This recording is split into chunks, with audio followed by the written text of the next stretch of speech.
কেউ বলে প্রুনিয়া, কেউ বলে ব্রুনাই, কেউ বলে চেরি, সব শেষ মেশ আমি তার নাম দিয়েছি দুনিয়া।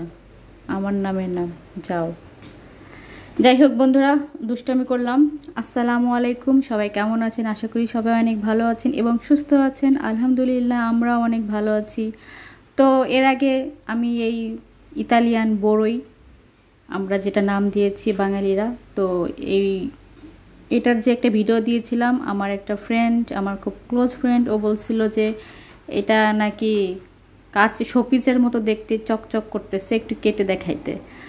তো ওর জন্য আসলে আমি ভিডিওটা মূলত বানিয়েছি যে আসলে এটা আসলে শোপিস না, দেখতে এরকম চকচক ঝকঝক অনেক সুন্দর।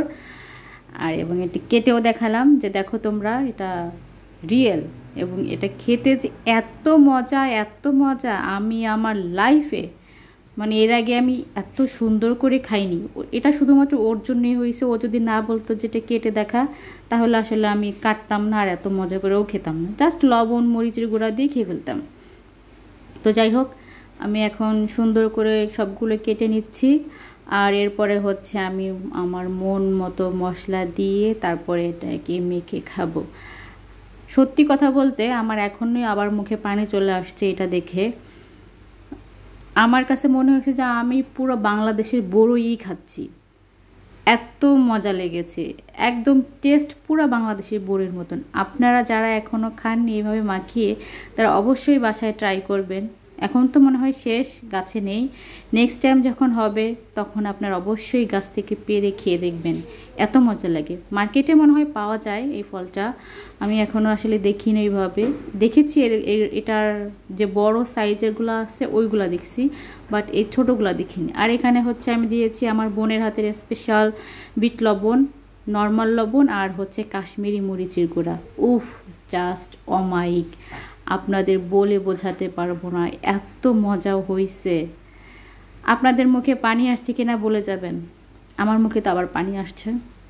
আমার তো মনে হচ্ছে আমি আবারও যদি খেতে পারতাম তাহলে আমার মনে হয় আরও ভালো লাগতো, কেন যে এখন কাছে নাই। তো যাই হোক, আমার মাখামাখি শেষ, আপনাদের একটু দেখাচ্ছি কেমন হলো।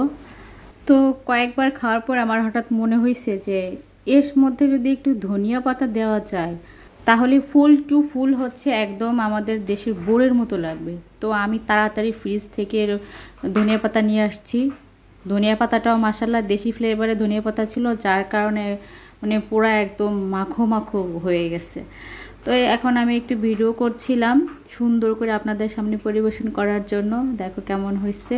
তারপরে হচ্ছে আমি আবার তাড়াতাড়ি ধনিয়া পাতা কুচি দিয়ে মেখে আর একটু ভিডিও করলাম। উফ, জাস্ট ওয়াও।